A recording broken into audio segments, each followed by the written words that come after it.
Hi, this is Jim Pearce, Chief Investment Strategist for Personal Finance, with a weekly update on Friday, January 19th, 2024. A week ago, I noted the slow start to this year by small cap stocks. I attributed that to anxiety on Wall Street over job cuts and the impact that could have on smaller businesses. I said then, although businesses of all sizes suffer when job growth stagnates, small businesses tend to suffer the most in terms of sales. This week, that concern appears to be driving large cap stocks higher, especially tech stocks, which have become Wall Street's security blanket anytime a new threat emerges to potentially undermine the economy. Since the end of last week, the NASDAQ Composite Index, which is dominated by large cap tech stocks, has gained nearly 2% to reach a new all-time high. So I'm showing you here a chart of the NASDAQ Composite Index really over the past 6 months.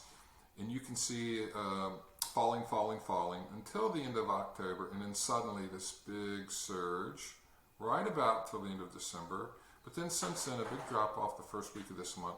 But right over here on the far right, which is basically the past 3 days really, it's completely overcome that sell-off to hit a new all-time high. That's particularly good news for two of our PF Growth portfolio holdings. Today, International Business Machines traded above $170 for the first time in nearly 7 years. Including dividends, IBM has delivered a total return of 74% since we added it to our portfolio almost 10 years ago, despite having to reinvent itself during that span. So you can even see here, and this is a chart of IBM over the past 5 years, and you look at when it bottomed out right here on May 9th, it basically had gained no ground. But since then, it has really taken off. However, the big winner is chipmaker NVIDIA, which is up 19% over the past 3 weeks and has gained more than 400% since we recommended it 16 months ago. Now, in the body of this article, I have a chart with a red box showing this piece over here that I'm about to show you in the chart.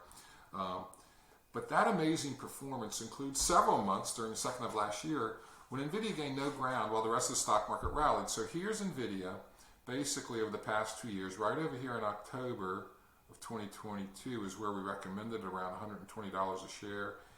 Really shot up during the first half of last year. But then you'll notice there's a stretch here from July pretty much through November or the end of October where it really gained no ground at all. But again, since then, it's gotten its momentum back. You can see up here today, up to almost $590 a share. So this is pretty much the large cap tech stock that Wall Street, I guess, finds the most comfort in today. In that respect, NVIDIA can be viewed as a proxy for Wall Street's confidence in the stock market. When the risk of a stock market correction seems low, money flows into stocks of all sizes that appear undervalued. But as soon as some dark clouds appear on the horizon, money quickly moves back into the safety of large cap tech stocks like NVIDIA and so on. Now, to confirm that hypothesis, I'm going to show you here the CBOE Volatility Index or Fear Index. And remember, when the VIX goes up, that means fear is rising on Wall Street. When the VIX goes down, that means fear is falling. So, as you can see here, and I've got, this is the past 3 months, and over here the VIX was quite high in October, but at the same time the stock market really started rallying, you can see the VIX falling sharply.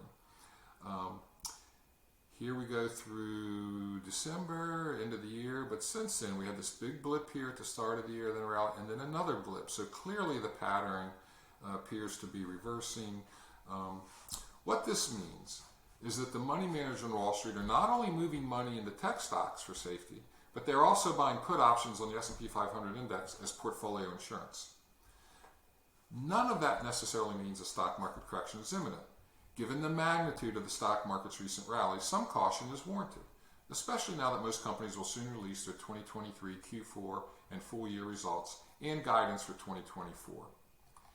The biggest known threat to the stock market at the moment is the possibility of another unwelcome inflation report for January. We won't see those numbers until next month, but if they come in higher than expected, then we could see a quick sell-off in the stock and bond markets.